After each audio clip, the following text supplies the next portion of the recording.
എല്ലാവർക്കും നമസ്കാരം. ഇന്നത്തെ ടോപ്പിക് എന്ന് പറയുന്നത് create opportunities for others to prove their leadership qualities.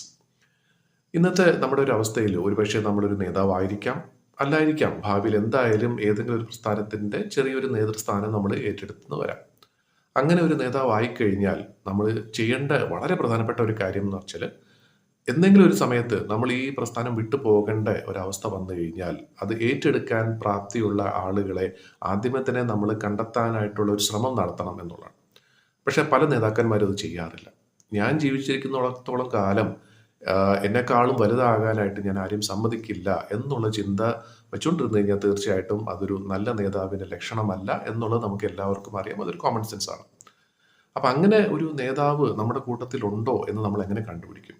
തീർച്ചയായിട്ടും ആളുകൾക്ക് അവരുടെ കഴിവ് തെളിയിക്കാനുള്ള അവസരങ്ങൾ ഒരുക്കി കൊടുക്കുക എന്നുള്ളതാണ് വളരെ പ്രധാനം. അതല്ല, മിക്ക പ്രസ്ഥാനത്തിൻ്റെയും ഒരു പ്രശ്നം എന്താണെന്ന് വെച്ചാൽ, ആ നേതാവ് തന്നെയാണ് എല്ലാ തീരുമാനങ്ങളും എടുക്കുന്നതും, നേതാവ് തന്നെയാണ് എല്ലാ കാര്യങ്ങളും ചെയ്യുന്നത്. അപ്പോൾ കൂടെയുള്ള അണികൾ അല്ലെങ്കിൽ ആളുകൾ എന്ന് പറയുന്നത് വെറും ഒരു എന്താ പറയുന്നത്, ആ നേതാവിന് പിന്തുടരാനുള്ള ഒരു കൂട്ടം എന്നുള്ള രീതിയിലാണ് നേതാക്കന്മാരെ അവരെ കാണുന്നത്. പക്ഷെ അത് തെറ്റാണ്.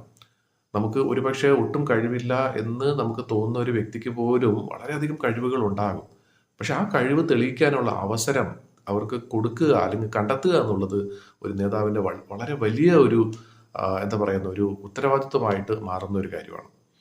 അപ്പം തീർച്ചയായിട്ടും ഇങ്ങനെ നമ്മൾ ഇരിക്കുമ്പോൾ തന്നെ നേതൃസ്ഥാനത്ത് ഇരിക്കുമ്പോൾ തന്നെ മറ്റുള്ള ആളുകൾക്ക് അവസരം കൊടുത്താലുള്ള ഗുണം എന്താണ് എന്നും കൂടെ പറയുന്നുണ്ട് ഇവിടെ.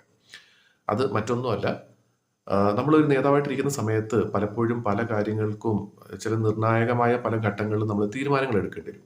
അങ്ങനെ തീരുമാനങ്ങൾ എടുക്കാൻ പറ്റാത്ത സാഹചര്യത്തിൽ തീർച്ചയായിട്ടും നമ്മൾ ഇതിനെക്കുറിച്ച് വേറെ ആരോടെങ്കിലും ചർച്ച ചെയ്തിട്ടായിരിക്കും ഒരു തീരുമാനം എടുക്കുന്നത്. അപ്പോൾ ആ ചർച്ച ചെയ്യാനായിട്ട് ഈ പ്രസ്ഥാനം വിട്ട് നമ്മൾ പുറത്ത് മറ്റൊരാളുടെ സഹായം തേടേണ്ട ആവശ്യമില്ല. കാരണം എന്ന് വെച്ചാൽ നമ്മുടെ പ്രസ്ഥാനത്ത് തന്നെ നമ്മളെക്കാളും കഴിവുള്ള ആളുകൾ ഒരുപക്ഷെ ഉണ്ടാകാം.